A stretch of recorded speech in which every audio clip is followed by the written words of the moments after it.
She shouldn't have said yes to Madison, but deep down, she knew she needed this night. Charlotte Lottie Carter stood in front of her bathroom mirror, her hands trembling slightly as she applied a soft coral lipstick. The reflection staring back at her seemed like a stranger. Blonde hair cascading in loose waves instead of the usual messy bun, a delicate floral dress that hugged her curves in all the right places, and those deep blue eyes that held a mixture of excitement and terror. "You look beautiful, Lottie," she whispered to herself, the words barely audible over the sound of her racing heart. Her phone buzzed on the marble countertop. A text from Madison. "Girl, if you bail on me now, I'm coming over there and dragging you out myself." Lottie smiled despite her nerves. Madison Harper had been her best friend since nursing school, and tonight she was determined to pull Lottie out of what she called her hermit era. 3 months had passed since Lottie had ended things with her ex-boyfriend David, a relationship that had felt more like a comfortable routine than actual love. The small apartment in the outskirts of Nashville felt quieter than usual. Lottie grabbed her light cardigan from the bed, her fingers lingering on the soft fabric. Her mother's voice echoed in her mind. "Baby girl, sometimes you gotta take a leap of faith. Life's too short to always play it safe." Her mother had been gone for 2 years now, but her wisdom still guided Lottie through moments of doubt. Tonight felt like one of those moments, standing at the edge of something unknown, something that could either be wonderful or completely terrifying. The drive to downtown Nashville took 20 minutes, but it felt like an eternity. Lottie's hands gripped the steering wheel of her reliable Honda Civic as she navigated through the familiar streets. The city lights twinkled like fallen stars, and for a moment, she allowed herself to believe that maybe, just maybe, something magical could happen tonight. The Rosewood Lounge was nothing like her usual quiet coffee shops or cozy diners. Soft jazz music filled the air, amber lighting created intimate shadows, and well-dressed people mingled with glasses of wine and quiet laughter. Lottie felt overdressed and underdressed all at once. "There she is!" Madison's voice cut through the ambient noise like a warm hug. Her best friend appeared in a stunning emerald dress, her curly brown hair perfectly styled, and her infectious smile lighting up her face. "Lottie, you look absolutely radiant." Madison pulled her into a tight embrace, and for the first time all evening, Lottie's shoulders relaxed. This was why she had said yes, not just for the night out, but for the friendship that made her feel seen and valued. "I can't believe I let you talk me into this," Lottie laughed, adjusting her cardigan nervously. "Honey, you've been taking care of everyone else for months. Tonight, it's your turn to be taken care of." Madison linked their arms and guided her toward the bar. "Plus, I have a good feeling about tonight, call it intuition." As they approached the polished wooden bar, Lottie caught sight of a man sitting alone at the far end. He was tall, with dark hair and an air of quiet confidence that made her curious despite herself. He seemed lost in thought, occasionally glancing at his phone, but mostly just observing the room with those striking blue-gray eyes. "Earth to Lottie," Madison teased, following her gaze. "See something you like?" Lottie blushed, quickly looking away. "I was just people watching." But as they ordered their drinks, a glass of Chardonnay for Madison and a simple cranberry juice with soda for Lottie, she found her eyes drifting back to the mysterious man. There was something about him that felt familiar, like a song she'd heard before but couldn't quite place. What she didn't know was that across the room, Alexander Mitchell had been watching her too. And in a few minutes, their eyes would meet for the first time. And nothing would ever be the same again. The moment their eyes met, the entire world seemed to pause. Alexander Mitchell had been nursing the same whiskey for 40 minutes, his mind drifting between quarterly reports and the strange restlessness that had been eating at him for weeks.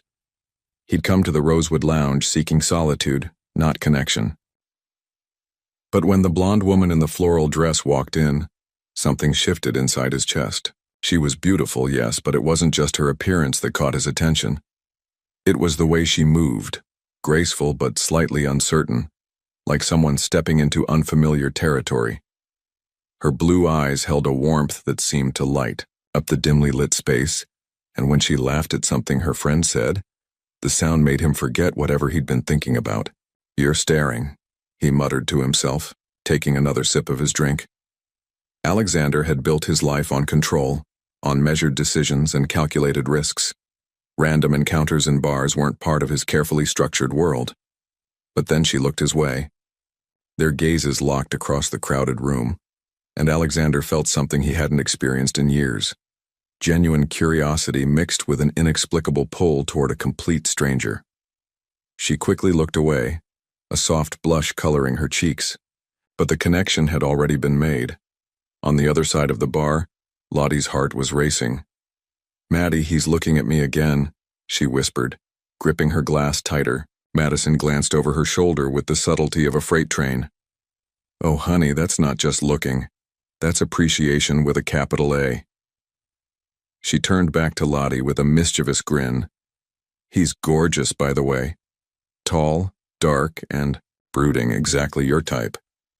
"I don't have a type," Lottie protested weakly. "Sure you don't. That's why you dated David the accountant for 2 years. Madison rolled her eyes. "This guy looks like he actually has a personality hidden under all that mysterious intensity."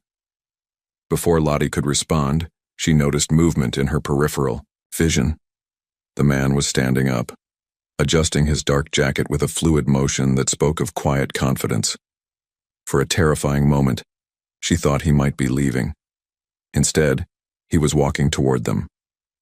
"Oh my God, he's coming over here," Lottie whispered, her voice barely audible over the jazz music. "Breathe, girl. And whatever you do, don't mention your collection of romance novels or your habit of talking to your plants," Madison whispered back, then immediately plastered on her most welcoming smile. Alexander approached their section of the bar with measured steps, his blue-gray eyes focused on Lottie. Up close, she could see the subtle lines around his eyes that spoke of someone who thought deeply about things, and the way his dark hair was slightly tousled, as if he'd been running his fingers through it. "Excuse me." His voice was deep and warm, with just a hint of nervousness that made him seem more human. "I hope I'm not interrupting, but I couldn't help but notice." He paused, as if searching for the right words. "You seem to be having a much better evening than I am." Madison nudged Lottie gently and she found her voice. "Oh, we're just catching up. I don't get out much these days." "Alexander," he said, extending his hand to her first, then to Madison. His handshake was firm but gentle, and when his fingers touched Lottie's, she felt a small electric current run up her arm. "Charlotte," she replied, then quickly added, "But everyone calls me Lottie." "Madison," her friend chimed in, "and I was just telling Lottie here that she needs to live a little more. Life's too short to spend every Friday night reorganizing medical supply closets." "You work in healthcare?" Alexander asked, his interest clearly piqued. "I'm a nursing assistant at a private clinic," Lottie explained, tucking a strand of blonde hair behind her ear. "It's not glamorous, but I love taking care of people."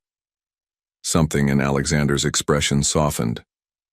"That's actually really beautiful. Not many people find their calling in service to others." The conversation flowed, easier than Lottie had expected. Alexander had a way of listening that made her feel heard, and when he smiled, really smiled, it transformed his entire face from serious to genuinely warm. Madison, playing the perfect wingwoman, excused herself to powder her nose after 20 minutes, leaving them alone at the bar. "Can I buy you another drink?" Alexander asked, gesturing to Lottie's nearly empty glass. "I should probably stick to one," she said, then felt compelled to explain. "I'm driving and I'm not much of a drinker anyway." "Smart and responsible," he said with approval. "I like that." They talked for another hour, about Nashville, about their work, about small dreams and everyday disappointments. Alexander told her about his physical therapy clinics, how he'd started with one location and was slowly building something meaningful. Lottie shared stories from the clinic, the patients who made her laugh, the moments that reminded her why she'd chosen nursing. When the conversation naturally lulled, Alexander looked at her with an expression she couldn't quite read. "Lottie, I know this might sound crazy, but would you like to get some coffee? There's a quiet place a few blocks from here that stays open late." Her practical mind said it was too soon, too fast, too risky, but her heart, the part of her that had been dormant for months, whispered something different. "I'd like that," she heard herself say. And as they left the Rosewood Lounge together, neither of them realized they were walking toward a future that would change everything they thought they knew about love. The coffee shop felt like stepping into a different world entirely. Moonbeam Cafe was tucked between a vintage bookstore and a small flower shop, its warm yellow light spilling onto the quiet sidewalk like liquid gold. Inside, mismatched chairs surrounded wooden tables worn smooth by countless conversations, and the air smelled of freshly ground beans and something sweet baking in the back kitchen. "I can't believe this place is still open," Lottie said softly, glancing around at the handful of other customers. A college student with textbooks spread across a corner table, an elderly man reading a newspaper, a young couple sharing a piece of chocolate cake. "The owner, Mrs. Benedetto, has insomnia," Alexander explained, guiding her to a table near the window. "She figured if she was going to be awake anyway, she might as well make the best coffee in Nashville available to other night owls." "You come here often?" Lottie asked, settling into her chair. The question sounded more intimate than she'd intended, and she felt heat rise to her cheeks. "More than I probably should," he admitted, his smile self-deprecating. "It's become my thinking place. When the business gets overwhelming or when my apartment feels too quiet, I end up here." A woman in her 60s approached their table, her silver hair pinned back with bobby pins and her eyes twinkling with warmth. "Alexander, honey. And who's this beautiful girl you've brought to meet me?" "Mrs. Benedetto, this is Lottie. Lottie, this is the woman who makes the best tiramisu this side of Italy." "Oh, stop." Mrs. Benedetto waved her hand dismissively, but her pleasure was obvious. "What can I get you two? And don't you dare order just coffee at this hour. You both look like you need some real food." Lottie glanced at Alexander, uncertain. She hadn't eaten dinner, too nervous about the evening to manage more than a few crackers earlier. "What do you recommend?" "The grilled cheese with tomato basil soup," Alexander said without hesitation. "And if you're feeling adventurous, her cinnamon apple bread is basically a warm hug in edible form." "Two of each," Mrs. Benedetto declared before either of them could protest. "And decaf coffee for the lady. She looks like she needs to sleep. Sometime tonight. Regular for you, Alexander, because we both know you'll be up until dawn anyway." When the older woman bustled away, Lottie laughed softly. "She knows your coffee preferences and your sleep schedule. You really do come here a lot." "Guilty as charged." Alexander leaned back in his chair, studying her face in the warm light. "What about you? Do you have a place that feels like refuge?" The question caught Lottie off guard with its sincerity. She thought of her small apartment, of the corner where she kept her mother's favorite chair, of the tiny balcony where she tended to herbs and talked through her problems with the basil plants. "My kitchen," she said finally. "I know that sounds boring, but there's something about cooking that quiets my mind, especially on Sundays. I make this huge breakfast and eat it slowly while reading or listening to music. It's my way of resetting, I guess." "That doesn't sound boring at all," Alexander said quietly. "It sounds peaceful. I can't remember the last time I had a peaceful Sunday morning." Mrs. Benedetto returned with steaming mugs and a plate of the promised apple bread. "On the house," she said with a wink. "Young love needs proper fuel." Lottie nearly choked on her first sip of coffee. "We're not, we just met." "Did I stutter?" Mrs. Benedetto asked with mock seriousness. "I've been watching people fall in love in this cafe for 37 years. I know the signs." She patted Alexander's shoulder. "This one's been coming here for months looking like a lost puppy. Tonight he looks like a man who just found something he didn't know he was looking for." After she left, uncomfortable silence settled between them. Lottie broke off a piece of the warm bread, the cinnamon and apple flavors melting on her tongue. "This is incredible." "She's not wrong, you know," Alexander said softly. "About the bread? About this." He gestured between them. "I wasn't looking for anything tonight. I came to the bar to be alone, to think through some business decisions. But then you walked in, and? Lottie's voice was barely above a whisper. And for the first time in months, I forgot about quarterly projections and expansion plans and all the things that usually keep me awake at night. He reached across the table, his fingers brushing hers. Tell me I'm not crazy for feeling like I've known you longer than 3 hours. Lottie's heart hammered against her ribs. Everything her practical mind had been taught about dating and relationships screamed that this was too fast, too intense, too risky. But her mother's voice whispered again. Sometimes you gotta take a leap of faith. You're not crazy, she said, turning her hand palm up so their fingers could properly intertwine. I feel it too. Their food arrived and they ate slowly, talking about everything and nothing. Alexander told her about growing up in Seattle, about parents who loved him but never quite knew how to show it, about building his business from nothing because he needed to prove something to himself.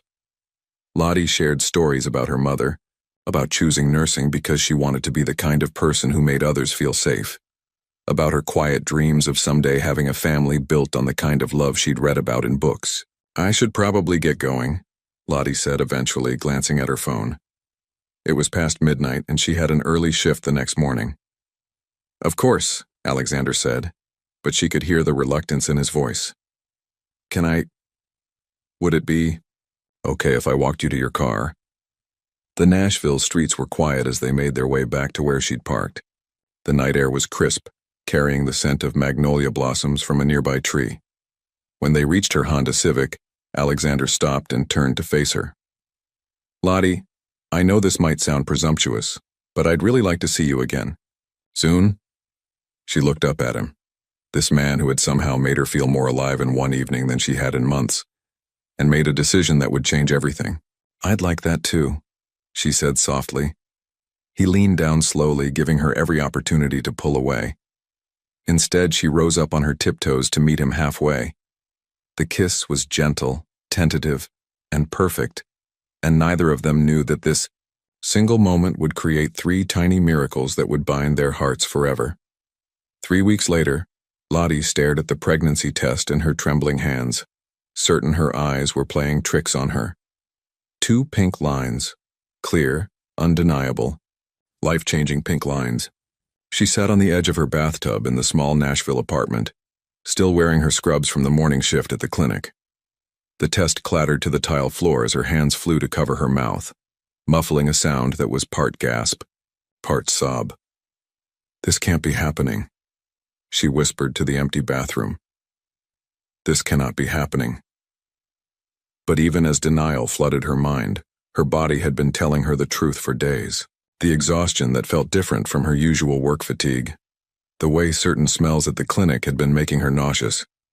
The strange, persistent tenderness that had made her morning routine uncomfortable. And the missed period she'd been trying not to think about. Her phone buzzed on the bathroom counter, a text from Madison. Lunch tomorrow, I need details about your mystery man. You've been glowing for 3 weeks straight. Mystery man, Alexander. They had been texting every day since that night. At Moonbeam Cafe, sharing photos of their morning coffee, inside jokes about Mrs. Benedetto's romantic predictions, and long conversations that stretched late into the evening.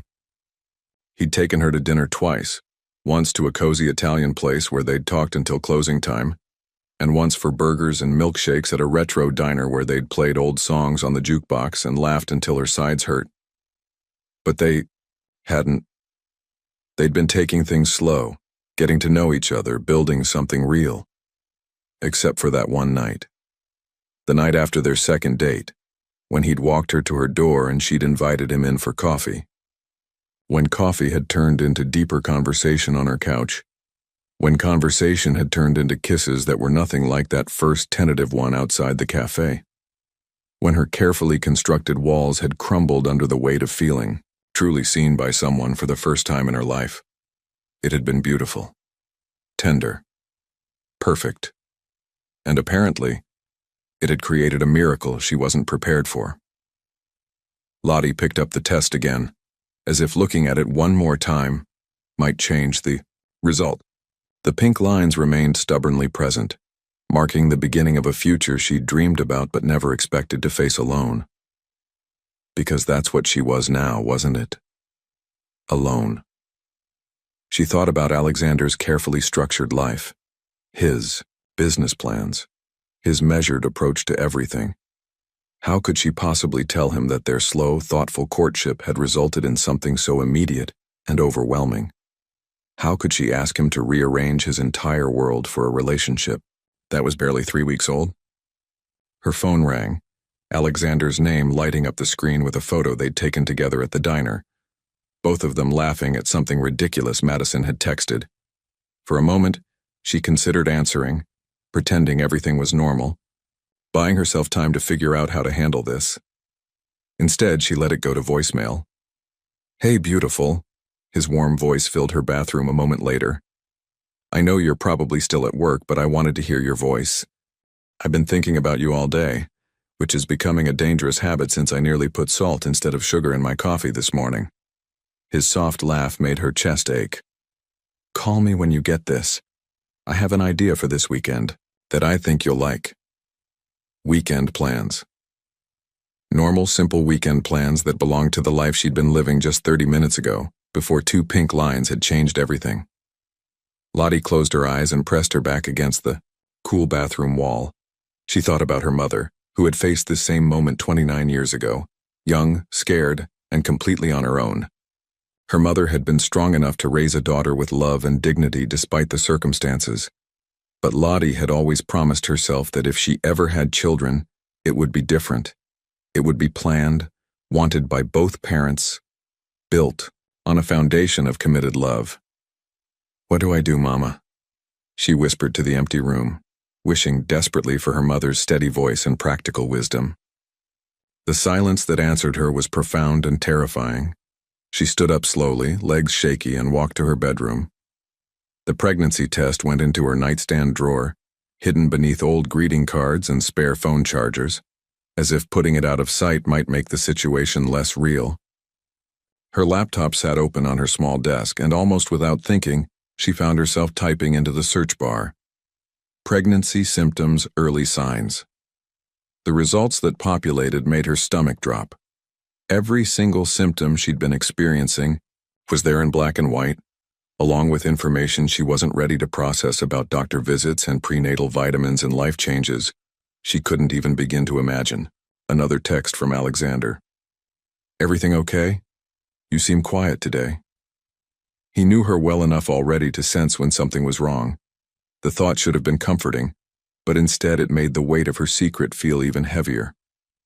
Lottie stared at her phone for a long moment, then typed back, "Just tired from work. Talk tomorrow?" His response was immediate. "Of course. Sweet dreams, Lottie."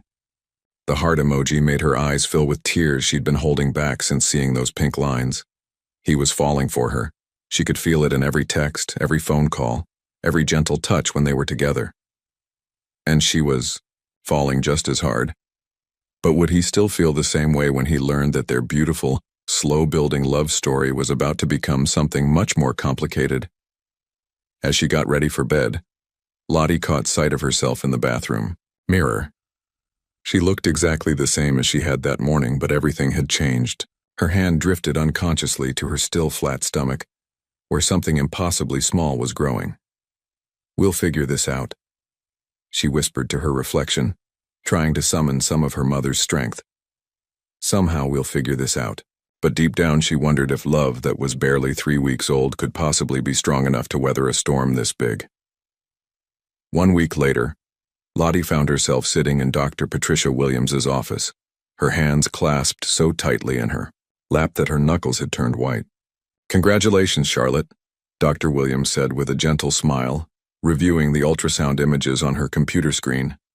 "You're approximately 6 weeks pregnant. Everything looks perfectly healthy and—" She paused, squinting at the monitor. "Actually, let me take another look at this." Lottie's heart stopped. "Is something wrong?" "Not wrong exactly, just unexpected." Dr. Williams turned the screen toward Lottie, pointing to what looked like fuzzy gray clouds to her untrained eye. "Do you see these 3 distinct gestational sacs?" "3? The word came out as barely a whisper. Triplets, Charlotte. You're carrying triplets. The room seemed to tilt sideways. Lottie gripped the arms of her chair, certain she was going to faint. That's not possible. I mean, how? Triplets don't run in my family. Sometimes these things just happen, Dr. Williams said kindly. It's rare, but not unheard of. I'd estimate you conceived around 3.5 weeks ago. 3.5 weeks ago. The night she'd invited Alexander in for coffee. The night that had felt like stepping into a fairy tale and was now revealing itself to be something far more complex. I need a minute, Lottie managed, her voice shaking. Dr. Williams handed her a tissue box and a small stack of ultrasound printouts. Take all the time you need. This is a lot to process. Do you have support? The father, family, friends? Lottie stared down at the grainy images that showed 3 tiny miracles she'd never planned for. I don't know, she said honestly. I really don't know. The drive home passed in a blur. Lottie found herself parked outside her apartment building, engine off, staring at the ultrasound photos with a mixture of wonder and terror. 3 babies, 3 lives that would depend entirely on her, at least initially. Her phone had been buzzing throughout the doctor's appointment. 2 missed calls from Alexander and a string of increasingly concerned texts. Haven't heard from you much this week. Everything okay? Did I do something wrong? Lottie, you're scaring me. Please call. The latest message, sent just 10 minutes ago, made her chest tighten. I'm coming over. If you don't want to see me, just say so, but I need to know you're safe. Before she could respond, she saw his familiar figure walking up the sidewalk, toward her building. Alexander looked tired, his usually perfect hair slightly disheveled, his expression a mixture of worry and determination. When he spotted her car, relief flooded his features. She barely had time to shove the ultrasound photos into her purse before he was tapping on her passenger window. Lottie? His voice was muffled through the glass, but she could hear the concern. She unlocked the door and he slid into the passenger seat, immediately reaching for her hand. God, you look pale. What's going on? You've been so distant this week and I've been going crazy thinking I somehow screwed this up. You didn't screw anything up, she said quickly, the words tumbling out. This isn't about you, Alexander. It's about me, and I needed time to think. Think about what? His blue-gray eyes searched her face with an intensity that made her want to tell him everything and run away at the same time. Did someone hurt you? Is it work? Your health? The irony of his last question almost made her laugh hysterically. Her health was fine, better than fine, according to Dr. Williams. It was her life that had just been turned completely upside down. I'm pregnant. The words fell between them like stones into still water, creating ripples that seemed to expand in all directions. Alexander went very still, his hand freezing where it had been gently stroking her knuckles. Pregnant, he repeated, his voice carefully neutral. Yes. She couldn't bring herself to look at him. From that night, 3.5 weeks ago. The silence stretched between them, filled with the weight of everything that was about to change. Lottie prepared herself for the questions, the accusations, the careful retreat that would signal the end of whatever they'd been building together. Instead, Alexander's free hand came up to cup her face, gently turning her toward him. Are you okay? He asked softly. Physically? Emotionally? Have you seen a doctor? The tenderness in his voice broke something open in her chest. I just came from the appointment. Everything's fine. Healthy. She took a shaky breath. Alexander, I know this changes everything. I know we've only known each other for a month, and this isn't what either of us planned. Lottie. He said her name like a prayer, his thumb brushing away a tear she hadn't realized had fallen. Look at me. She raised her eyes to meet his, expecting to see panic or regret. Instead, she saw something that looked almost like wonder. Is this what you want? He asked quietly. The baby, I mean. Because whatever you decide, I'm here. We'll figure it out together. Yes, I think so. I mean, I'm terrified, but yes. She swallowed hard. But Alexander, there's something else you need to know.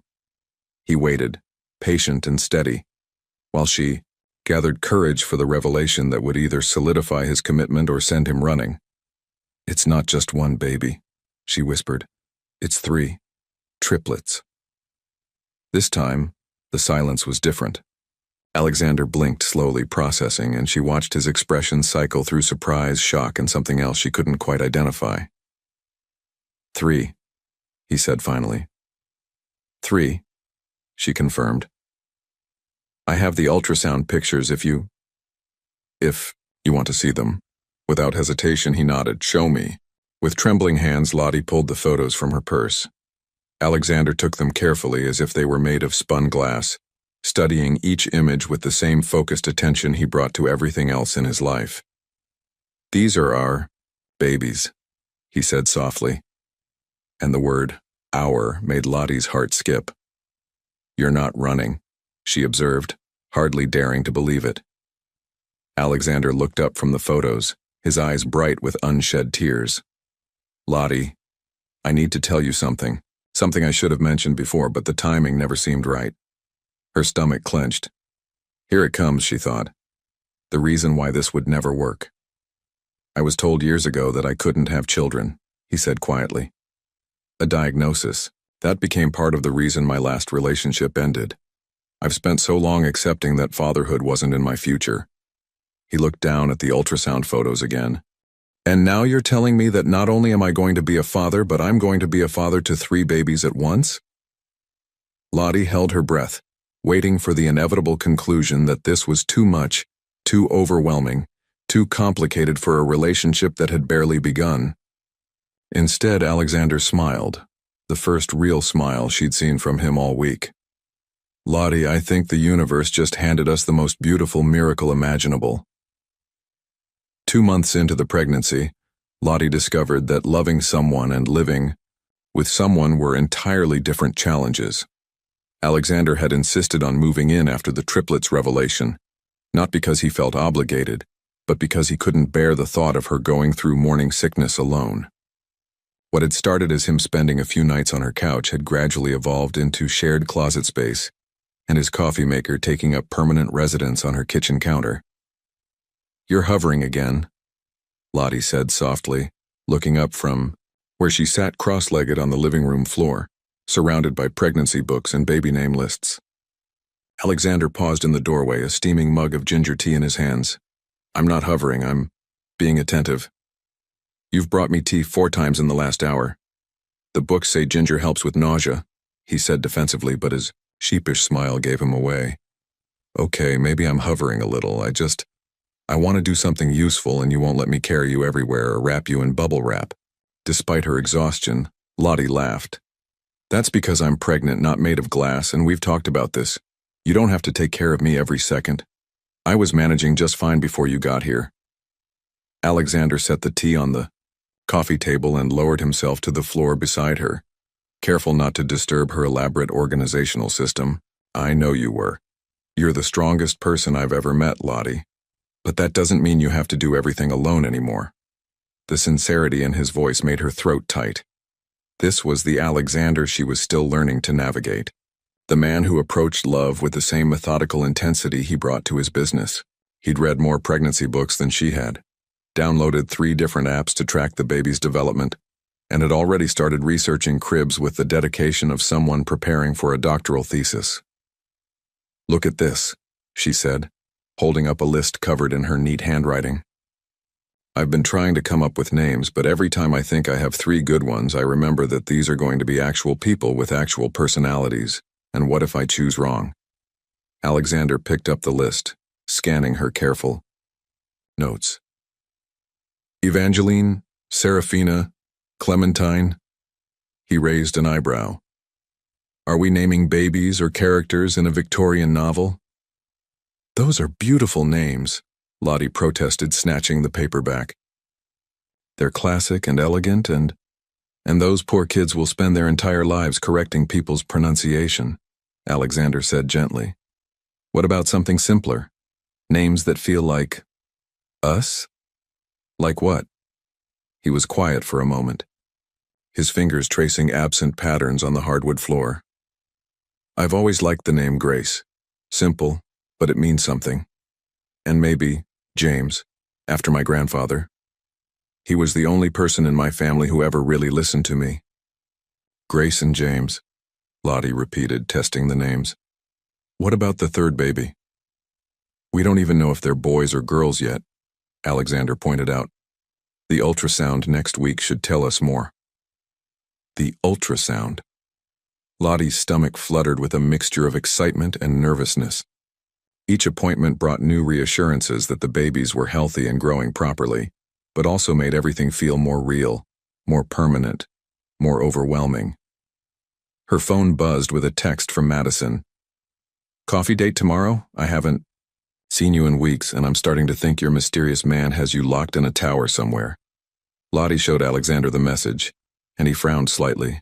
You haven't told her about us, about the babies. I've been trying to figure out how to explain this. She gestured between them, encompassing their strange, accelerated intimacy. Hey, Madison, remember that guy I met at the bar? Well, we're pregnant with triplets and he's moved in and we're basically playing house despite knowing each other for 3 months. When you put it like that, it does sound a little crazy, Alexander admitted, but maybe that's okay. Maybe some of the best things in life are supposed to feel a little crazy. Before Lottie could respond, a wave of nausea hit her like a physical blow. She pressed her hand to her mouth, breathing carefully through her nose the way Dr. Williams had taught her. Alexander was beside her instantly, one hand rubbing gentle circles on her back. The crackers are on the kitchen counter, he said quietly, and there's more ginger tea if you need it. I'm okay, she managed, though they both knew it was a lie.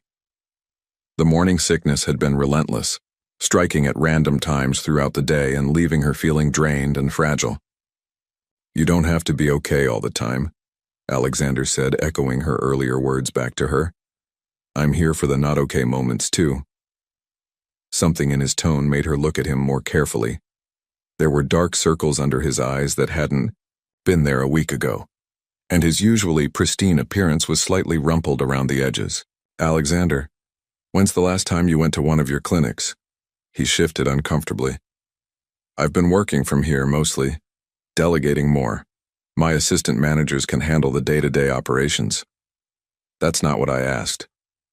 3 days ago, he admitted reluctantly. But everything's under control. I've got good people in place and... You can't put your entire life on hold because I'm pregnant, Lottie interrupted. Your business is important. Your work matters. You matter more. The simple declaration hung between them, carrying the weight of everything they hadn't yet said to each other. 3 months ago, they had been strangers. Now they were building a life together around 3 babies who wouldn't arrive for another 6 months, and neither of them quite knew how to navigate the intensity of it all. I love that you want to take care of me, Lottie said carefully, but I need you to take care of yourself too, and your business. We're going to need both your career and mine to support 3 children. Alexander nodded slowly, but she could see the reluctance in his expression. What if something happens while I'm gone? What if you need me and I'm not here? Then I'll call you and you'll come home, just like any normal couple would do. Are we a normal couple? Alexander asked, and there was something vulnerable in the question that made her chest ache. Lottie looked around her small living room, now shared with this man who read pregnancy books with the same focus most people reserved for best-selling novels, who had rearranged his entire life around her doctor appointments and dietary needs, who talked to her belly every night before bed as if the babies could already hear him. No, she said honestly. We're definitely not normal, but maybe that's not such a bad thing. Alexander smiled, the tension in his shoulders finally relaxing. Madison's going to hate me when she finds out I've been monopolizing all your time. Madison's going to love you, Lottie assured him, especially when she realizes you're the reason I've been glowing instead of just looking exhausted all the time. You think I make you glow? Alexander, you make me feel like I can handle anything, even triplets and a relationship that defies every piece of dating advice ever written. He leaned over to kiss her forehead, soft and lingering. Good, because we're about to find out if that's true. Tomorrow's ultrasound would reveal whether they were having 3 boys, 3 girls, or some combination. But tonight, in the quiet of her small apartment that had somehow become their sanctuary, Lottie realized she was no longer afraid of the answers. Madison nearly choked on her latte when Lottie finished explaining everything. They sat at their usual corner table in Sunrise Cafe, the morning light streaming through the large windows and casting shadows across Madison's shocked expression. For the first time in their 10-year friendship, Madison Harper was completely speechless. "Say something," Lottie said nervously, her hands wrapped around her decaf coffee. "Please say something." "You're pregnant," Madison said slowly as if testing the words. "With triplets, by the mysterious bar guy who's now living in your apartment and reading pregnancy books like they're instruction manuals." "That's a very accurate summary, yes." Madison stared at her for another long moment, then broke into the biggest grin Lottie had ever seen. "Oh my God, Lottie. This is insane and terrifying and absolutely perfect." "Perfect?" Lottie laughed despite her nervousness. "Maddie, I've known him for 3 months. 3 months. People don't build families with someone they've known for 3 months. People also don't usually conceive triplets on their first time sleeping together, but here we are," Madison said pragmatically. "Tell me about him. Really tell me. Not the surface stuff. What's he like when it's just you two?" Lottie felt her expression soften automatically. "He's gentle. Thoughtful to the point where sometimes I want to shake him because he worries too much. He talks to my stomach every night before bed, just little updates about his day or things he wants the babies to know. Yesterday he spent 20 minutes explaining the difference between good coffee and great coffee to them." "He talks to your stomach," Madison repeated, her voice going soft with understanding. "And he's patient with the morning sickness, even when I'm cranky and impossible. He's already started planning how to baby-proof his clinics so the kids can come visit him at work. He bought 3 identical teddy bears last week so nobody feels left out." Lottie's voice caught slightly. "Maddie, he looks at me like I hung the moon and I can't figure out what I did to deserve that." Madison reached across the table and squeezed her hand. "You showed up, Lottie. You showed up and let yourself be loved. That's not as easy as it sounds." Before Lottie could respond, she felt a familiar flutter in her stomach, stronger than the butterfly sensations she'd been experiencing for the past week. She gasped, her free hand flying to her belly. "What's wrong?" Madison asked immediately. I think they're moving," Lottie whispered, her eyes wide with wonder. "Really moving, not just the little bubbles I've been feeling." The flutter came again, more pronounced this time, like tiny fish swimming in her abdomen. Tears sprang to her eyes as the reality of 3 small lives growing inside her hit her with fresh intensity. "Can I feel?" Madison asked tentatively. Lottie guided her friend's hand to the spot where the movement seemed strongest. They sat there for several minutes, both holding their breath, until another distinct flutter made Madison gasp. "That's your baby," Madison said, her own eyes filling with tears. "That's actually your baby moving around in there." "Babies," Lottie corrected with a watery laugh. "Plural. Always plural from now on." "Where's Alexander today? Please tell me he's not sitting in your living room timing your contractions or something equally obsessive." "I made him go to work.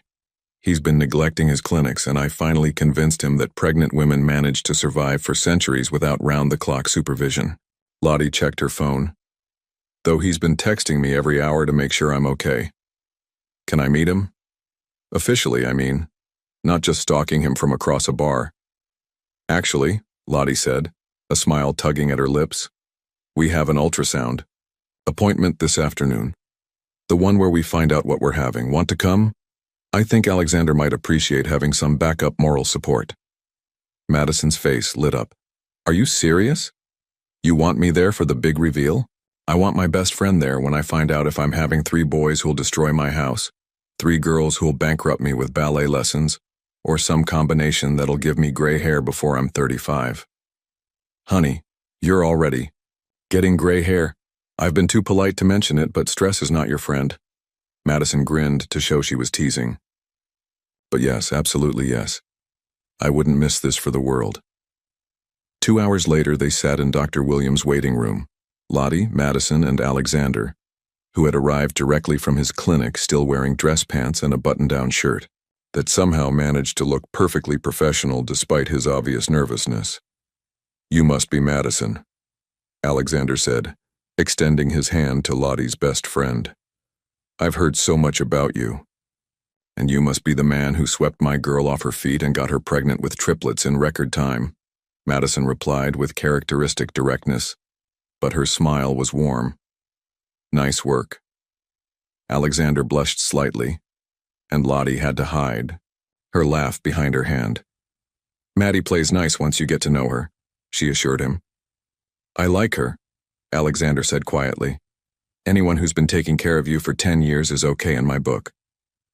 Charlotte Carter? A nurse called from the doorway. As they walked down the familiar hallway to the ultrasound room, Alexander slipped his hand into Lottie's. Are you ready for this? No, she said honestly. But I don't think anyone's ever really ready to find out they're having 3 babies at once. Dr. Williams was already setting up the ultrasound machine when they entered. Well, this is quite the support team, she said with approval. Dad and best friend? Something like that, Lottie said, settling onto the examination table. The gel was cold against her now prominent belly, and the familiar whoosh of the ultrasound wand made her heart race with anticipation. On the screen, 3 distinct forms appeared, much clearer and more defined than they had been 8 weeks ago. All right, let's see what we can determine about these little ones, Dr. Williams said, moving the wand systematically. Baby A appears to be a girl. Baby B, also a girl. And baby C. She paused, adjusting the angle, and Lottie held her breath. Baby C is a boy. Congratulations, you're having 2 girls and a boy. The room fell silent except for the sound of 3 healthy heartbeats echoing from the ultrasound speakers. Alexander's hand tightened around Lottie's, and when she looked at him, she saw tears streaming down his face. 2 girls and a boy, he repeated softly, his voice thick with emotion. Madison was openly crying beside them, and Lottie felt her own tears start to fall as she stared at the screen showing 3 tiny perfect babies who would be in her arms in just 4 months. Grace, James, and... She looked at Alexander, whose expression was filled with such love and wonder that her heart felt like it might burst. What should we name our 3rd miracle? At 7 months pregnant, Lottie felt like she was carrying 3 watermelons and had the emotional stability of a teenager watching a romantic movie. Alexander, I can't do this, she said for the 3rd time that morning, standing in the middle of what had once been her spare room, and was now a construction zone of cribs, changing tables, and enough baby clothes to outfit a small daycare center. Alexander looked up from where he was attempting to assemble the 2nd crib, his hair sticking up at odd angles and a look of determined concentration on his face. Can't do what, sweetheart?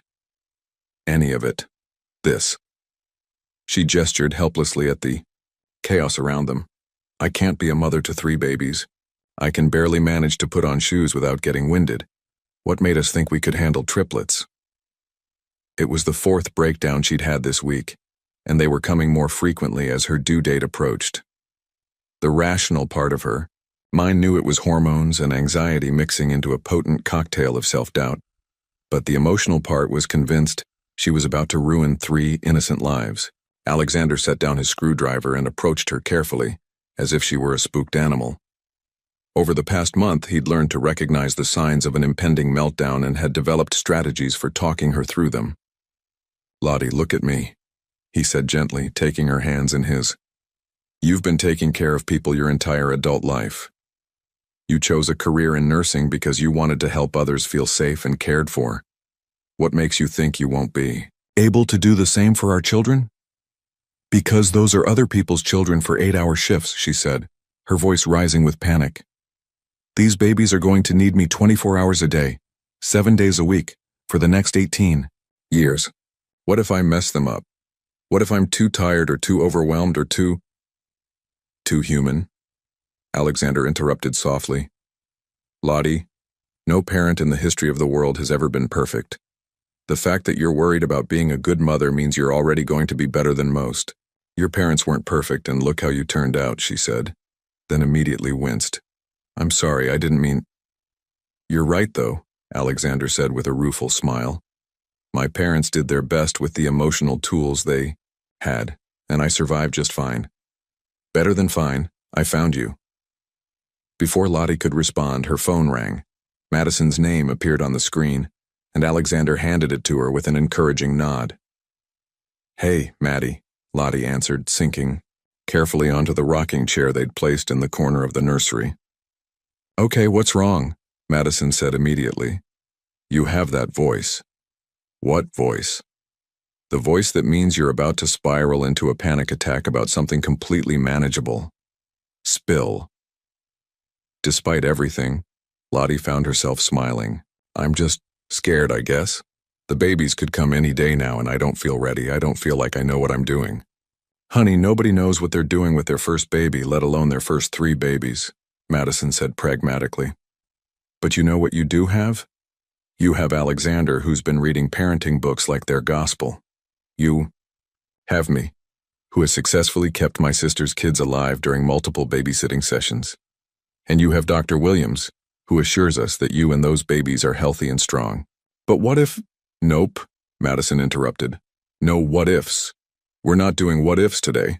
We're doing I can handle this because I'm Charlotte Carter and I'm tougher than I think I am. Lottie laughed despite her tears. When did you become the voice of reason in this friendship? Somebody has to be, since you're too busy growing 3 humans to think straight. Now, put Alexander on the phone. I need to talk to him. She wants to talk to you, Lottie said, handing the phone to Alexander. Madison? Alexander said cautiously. Lottie couldn't hear Madison's side of the conversation, but she watched Alexander's expression cycle through surprise, amusement, and something that looked like relief. Yes, I can do that, he said finally. Thank you for everything. He handed the phone back to Lottie. She's coming over with Chinese food and a movie. Something about a girls' night that includes me because I need to learn to relax too. What did she say to you? Lottie asked curiously. That you've been the strong one in every relationship you've ever had, and it's scary for you to depend on someone else, but that it's okay to be scared as long as I don't let you push me away when things get overwhelming. The simple understanding in his voice made fresh tears spring to her eyes. I'm not trying to push you away. I've never had someone stay before, not when things got hard. Alexander knelt beside her chair, his hands resting gently on her enormous belly. I'm not going anywhere, Lottie. Not when things get hard. Not when the babies arrive. Not when we're both exhausted and covered in spit up and wondering what we've gotten ourselves into. We're a team now. As if in response to his words, one of the babies kicked forcefully against his palm.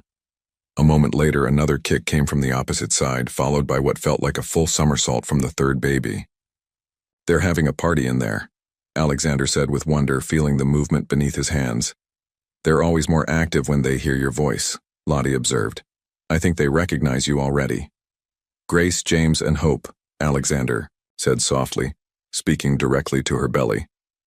Your mama's a little worried about taking care of all 3 of you, but I told her we've got this figured out. Right? Another series of kicks answered him, and Lottie felt some of the tension leave her shoulders. They had chosen the name Hope for their 3rd baby the week before, and every time Alexander said all 3 names together, it felt more real and less terrifying. How do you do that? She asked. How do you always know exactly what to say to make me feel better?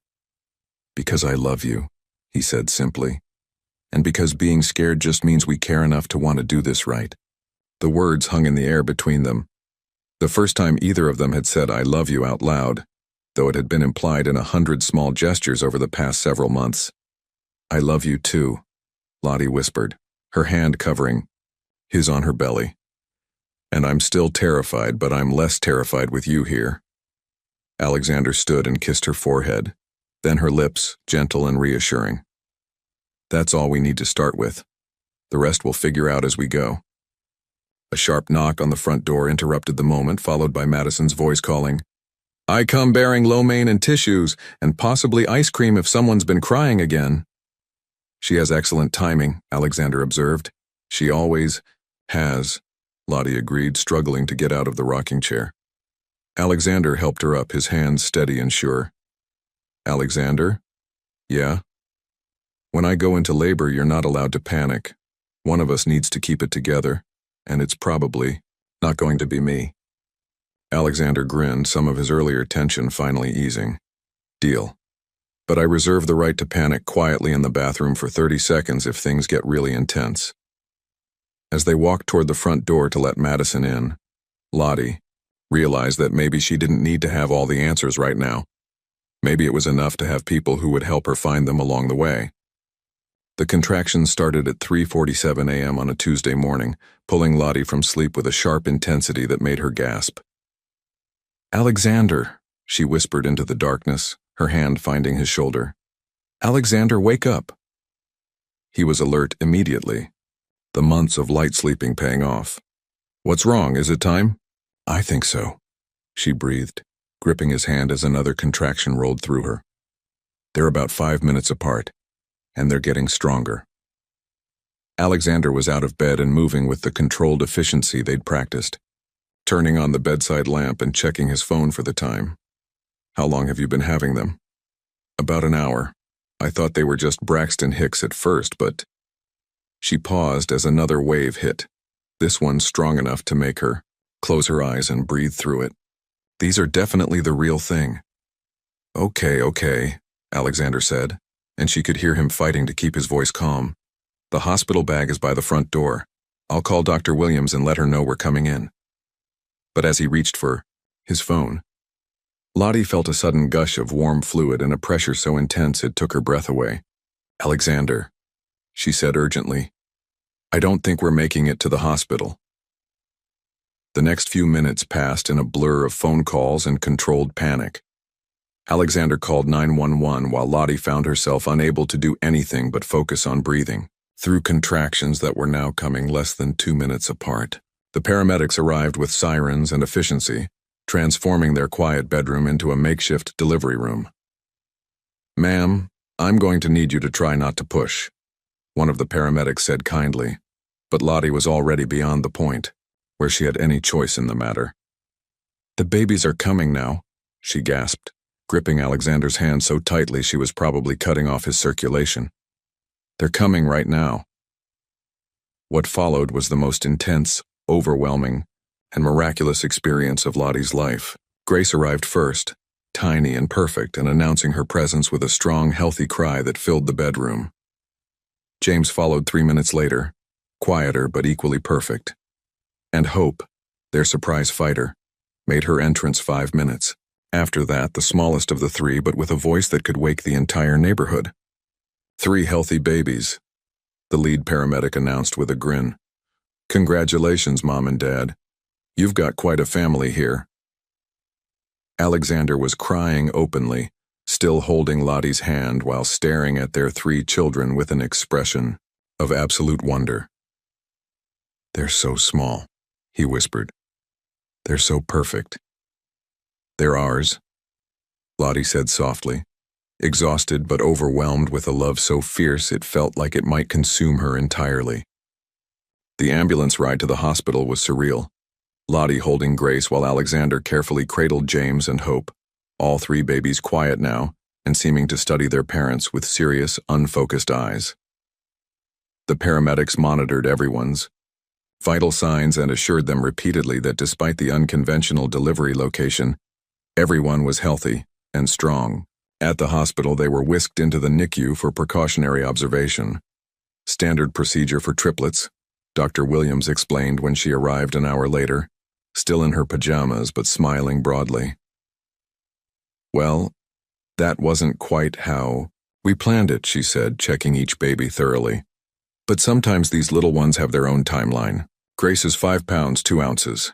James is 4 pounds 15 ounces, and Hope is 4 pounds 8 ounces. All excellent weights for triplets, and their lungs sound perfect." "They can come home with us?" Lottie asked, afraid to hope. After a day or two of observation, absolutely. You've got 3 very healthy babies here. Madison arrived 2 hours later with coffee, flowers, and tears streaming down her face. I can't believe I missed it, she said, carefully washing her hands before approaching the bassinets where the triplets lay sleeping. They're so beautiful, Lottie. They look just like you. James has Alexander's chin, Lottie observed, studying her son's tiny face. And Hope has his long fingers. Grace is going to have your stubborn streak, Alexander said with a smile. She's already been trying to kick off her blanket for the past hour. They spent the day in a haze of feeding schedules, diaper changes, and visitors. Alexander's business partner stopped by with congratulations and assurances that the clinics would run smoothly for as long as he needed to be away. Several of Lottie's colleagues from the clinic brought gifts and offered babysitting services for the future. But it was late that evening, when the hospital had grown quiet and it was just the 5 of them in the dimly lit room, that the magnitude of what had happened truly hit Lottie. 9 months ago, I didn't even know you existed, she said softly to Alexander, who was holding Hope while Grace and James slept in their bassinets. And now we have 3 children together. Do you regret it? Alexander asked quietly. Any of it?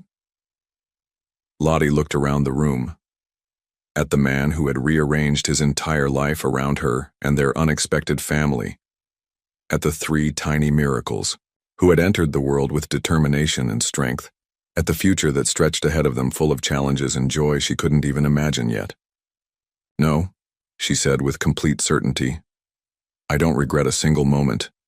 But Alexander, I need to tell you something.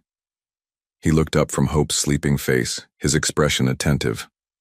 I'm scared, she admitted. Not about the babies. I know we can figure that part out. I'm scared about us, about whether what we have is strong enough to survive sleepless nights and stress and all the ways that having children changes people. Alexander was quiet for a long moment, gently rocking Hope as he considered his words. Lottie, 6 months ago I thought I knew exactly what my life was going to look like. Quiet, successful, alone. And then you walked into that bar and changed everything I thought I wanted. He stood carefully and moved to sit on the edge of her hospital bed, Hope still sleeping peacefully in his arms. I can't promise you that it's going to be easy, he continued. I can't promise that we won't fight, or that I won't drive you crazy with my need to plan everything, or that you won't scare me with your independence and your refusal to let me take care of you sometimes. That's not very reassuring, Lottie said with a weak laugh. But I can promise you this, Alexander said, his voice growing stronger. I can promise that I will choose you every day. In the good moments and the hard ones, when the babies are crying and we're both exhausted, when life gets complicated and messy and nothing goes according to plan. I will choose you and this family we've built, because loving you has been the easiest and most natural thing I've ever done. Lottie felt tears slide down her cheeks as she reached out to touch Hope's tiny hand. I choose you too, she whispered. Every day for the rest of our lives. As if she could sense the importance of the moment, Hope opened her eyes then and looked directly at her parents. And for just an instant, Lottie could have sworn she saw the future in her daughter's gaze, full of laughter and challenges, and a love that would only grow stronger with time. 6 months after the babies were born, Lottie discovered that love wasn't just about the beautiful moments. It was about choosing each other in the exhausted, overwhelming, perfectly imperfect chaos of real life. Grace is crying again. Alexander mumbled into his pillow at 2:47 a.m., his voice thick with sleep deprivation. I'll get her, Lottie whispered back, but she was already halfway out of bed, moving on autopilot toward the nursery where their eldest daughter's cries were growing, more insistent. No, I've got her, Alexander said, catching her hand. You fed Hope 20 minutes ago, it's my turn. This had become their rhythm, a carefully choreographed dance of nighttime feedings, diaper changes, and brief moments of collapsed sleep, between one baby's needs and another's. They'd learned to function on 3 hours of sleep, to have entire conversations in gestures and exhausted glances, to find romance in Alexander bringing her coffee at dawn, or Lottie rubbing his shoulders, after a particularly difficult night.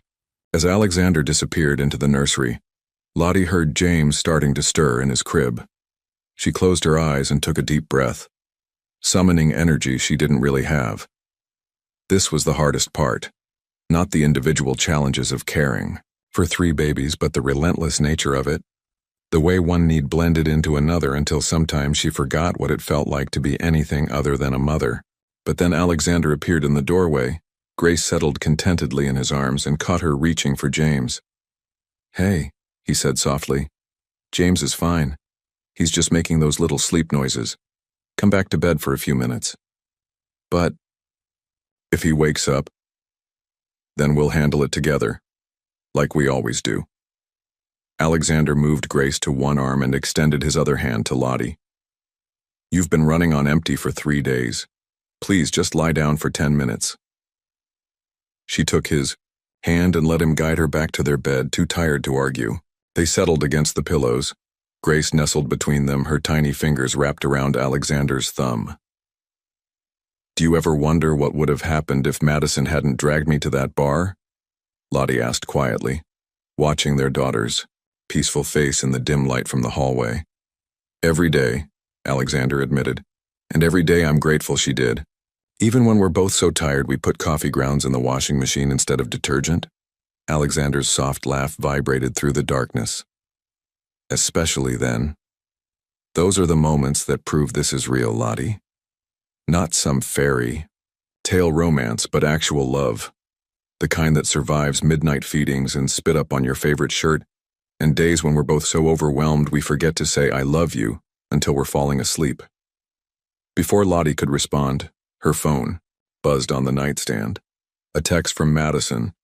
"How are my favorite new parents holding up? Need me to bring coffee and sanity tomorrow?" "Madison wants to know if we need backup." Lottie showed Alexander the message. "Tell her yes to coffee, but we're managing the sanity part ourselves," he said, then paused. "Actually, tell her we need her here tomorrow afternoon. I have something I want to discuss with you, and we could use the babysitting help." "What kind of something?" Lottie asked, suddenly more awake. "The good kind," Alexander assured her.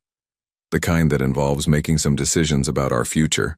The next afternoon, Madison arrived with her promised coffee and an armload of baby toys that were probably too advanced for 6-month-olds, but would be perfect in a few months. She took one look at Lottie and Alexander's exhausted faces and immediately shooed them out of the apartment. "Go," she said firmly. "Walk around the block, have an actual conversation that doesn't involve discussing diaper rash, and remember why you liked each other in the first place. I've got 3 babies, and unlike you two, I've had 8 hours of sleep." They found themselves at Moonbeam Cafe, sitting at the same table where they'd shared their first real conversation 10 months earlier. Mrs. Benedetto spotted them immediately and bustled over with her warm smile and knowing eyes. "The new parents," she exclaimed, hugging them both. "How are my grandbabies? I have pictures from when you brought them in last month. They're getting so big." "They're perfect," Lottie said, and meant it despite the exhaustion. "Exhausting but perfect. And this one," Mrs. Benedetto gestured to Alexander, "still looks at you like you hung the moon, even with baby food in your hair." Lottie's hand flew self-consciously to her hair, but Alexander caught it and brought it to his lips. "I love the baby food in your hair. It means you're mine." After Mrs. Benedetto left them with their usual orders, Alexander reached into his jacket pocket and pulled out a small velvet box that made Lottie's heart stop. "Alexander," she breathed. "Before you say anything, let me explain," he said quickly. "I know this isn't traditional. I know we did everything backwards. Babies first, proposal second. But Lottie, these past 10 months have been the most chaotic, exhausting, beautiful months of my life." He opened the box to reveal a simple but stunning solitaire diamond that caught the cafe's warm light and threw it back in tiny rainbows. "I don't want to marry you because we have children together," he continued, his voice steady despite the emotion in his eyes. "I want to marry you because you're the strongest, kindest, most incredible woman I've ever known. Because you make me want to be better than I ever thought I could be. Because when I imagine the next 50 years of my life, I can't picture them without you." Lottie felt tears streaming down her face as she stared at the ring, at this man who had shown up. For every midnight feeding, every doctor's appointment, every moment of doubt and joy and overwhelming love. "We're crazy," she said through her tears. "People are going to say we're rushing into this, that we barely know each other." "Let them," Alexander said simply. "We know what we have. We know it's real." "Yes," she whispered, then louder. "Yes, of course yes." Alexander slipped the ring onto her finger with hands that shook slightly, then leaned across the table to kiss her while Mrs. Benedetto applauded from behind the counter, and other customers turned to smile at them. "I love you, Charlotte Carter," he said against her lips. "I love you too, Alexander Mitchell, and I can't wait to see what our future looks like." As they walked home hand in hand, Lottie's new ring catching the afternoon sunlight, she thought about the woman she'd been 10 months ago. Careful, guarded, convinced that real love was something that happened to other people.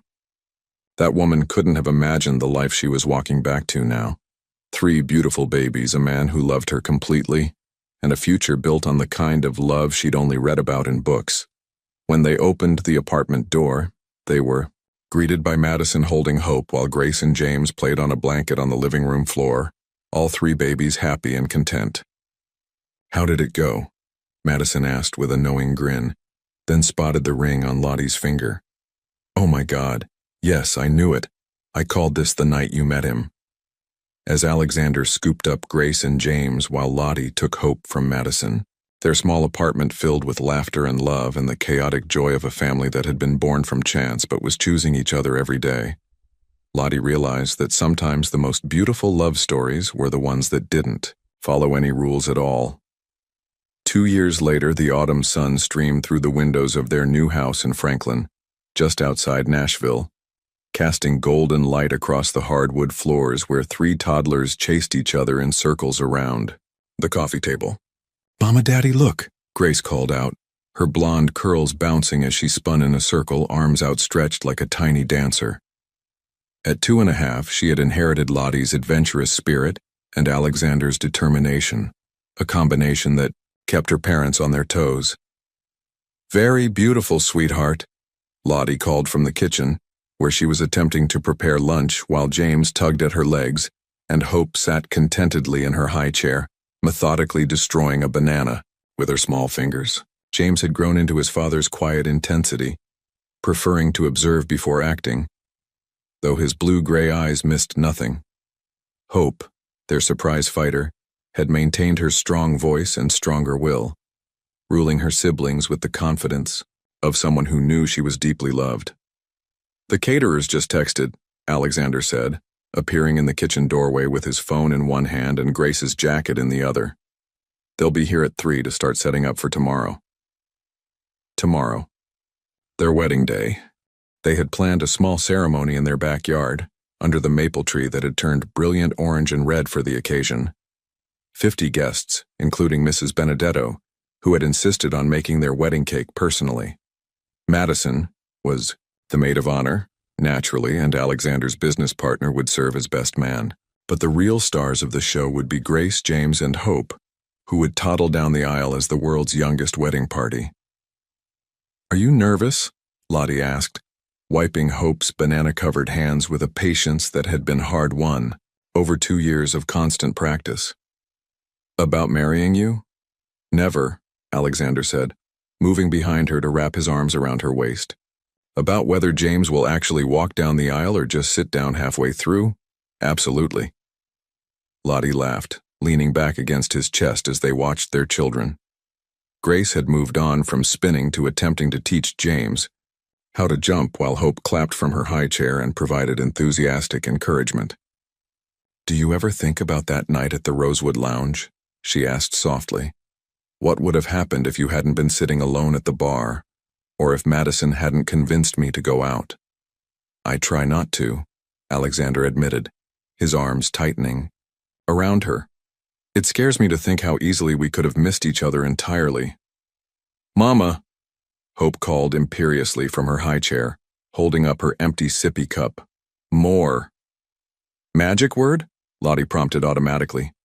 "Peas," Hope said with a gap-toothed grin that melted hearts and got her whatever she wanted. As Lottie refilled the cup, Alexander's phone rang. Dr. Williams's name appeared on the screen, and they exchanged a quick glance. The pediatrician only called when it was important. "Dr. Williams?" Alexander answered, putting the phone on speaker. "Alexander, Lottie, I hope I'm not interrupting anything important," came the familiar warm voice. "I just wanted to call and congratulate you before the wedding tomorrow, and I have some news that I thought you'd want to hear." "Good news or bad news?" Lottie asked nervously. "Wonderful news. The medical journal accepted my case study about Grace, James, and Hope. Your triplets are going to be featured in a paper about healthy multiple births. They want to use your story as an example of how love and support can contribute to positive outcomes in high-risk pregnancies." Lottie felt tears spring to her eyes as she looked at their 3 healthy, happy children. "They want to write about our babies?" "About your whole family," Dr. Williams corrected gently. "About how sometimes the most beautiful families are the ones that come together in unexpected ways." After they hung up, Alexander and Lottie stood in their kitchen, surrounded by the controlled chaos of toddler lunchtime, and marveled at how much their lives had changed. "Mrs. Mitchell," Alexander said softly, testing out her married name. "Not until tomorrow," Lottie reminded him, but she was smiling. "Tonight I'm still Charlotte Carter, the woman who took a chance on a stranger in a bar. And tomorrow you'll be Charlotte Mitchell, the woman who chose to build a family with that stranger." "Daddy!" Grace appeared at his feet, tugging on his jeans. "Up!" Alexander scooped her up, and she immediately began chattering about the flowers they'd picked. That morning for the wedding bouquets, James toddled over and raised his arms to Lottie, content to be held while he watched his more talkative siblings. Hope, not to be outdone, banged her sippy cup on her high chair tray and announced, "Family." "That's right, baby girl," Lottie said, kissing James's forehead while reaching out to touch Hope's hand. "Family." Later that evening, after the children were asleep and the house was quiet, Lottie and Alexander sat on their back porch, looking at the space where their wedding would take place in less than 12 hours. String lights twinkled overhead, and the caterers had already set up tables and chairs that looked magical in the soft darkness. "Are you happy?" Alexander asked, the question that had become their tradition, asked and answered honestly, even on the hardest days. "Completely," Lottie said without hesitation. "Even with the chaos and the sleepless nights and the fact that I haven't worn anything without stains on it in 6 months, I'm happier than I ever imagined I could be." "Good," Alexander said, pulling her closer on the porch swing they'd installed the week they moved in. "Because this is just the beginning." "The beginning of what?" "Everything," he said simply. "Marriage, watching the kids grow up, maybe adding more chaos to our lives eventually, growing old together and embarrassing our children with stories about how we met." Lottie laughed, imagining teenage Grace rolling her eyes as they told the story of the bar and the coffee shop and the 3 babies who had changed everything. "They're going to think we're completely crazy." "They're probably right," Alexander agreed. "But it'll be our kind of crazy." As they swayed gently on the porch swing, surrounded by the quiet sounds of their neighborhood settling in for the night, Lottie thought about the woman she'd been 3 years ago. Careful, planned, convinced that real love took time to build properly. That woman had been wrong about a lot of things. She'd been wrong about timing, wrong about the importance of following rules, wrong about the idea that love had to make sense to be real. But she'd been right about one thing. When the right person came along, you'd know. And sometimes, if you were very lucky, destiny would smile on you and give you everything you'd been afraid to hope for. Tomorrow she would marry the man who had seen her heart in a crowded bar and chosen to stay for every beautiful, chaotic moment that followed. They would promise to love each other through sleepless nights and joyful mornings, through the challenges of raising 3 strong-willed children, through whatever unexpected gifts life decided to bring their way.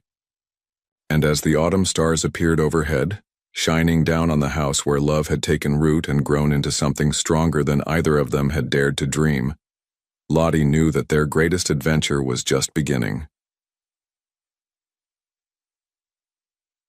Would you have had the courage to love someone like that? And if destiny smiled on you the way it smiled on Charlotte and Alexander, would you be brave enough to say yes to a love that didn't follow any rules? What did you learn from this story about taking chances on love, even when it seems impossible? Your participation in this channel is very important to us. Please leave your thoughts in the comments below. Thank you for watching. If you enjoyed the story, please subscribe to our channel and leave a comment below letting us know what you thought. Your feedback and support mean a lot to us. Stay tuned for more exciting stories.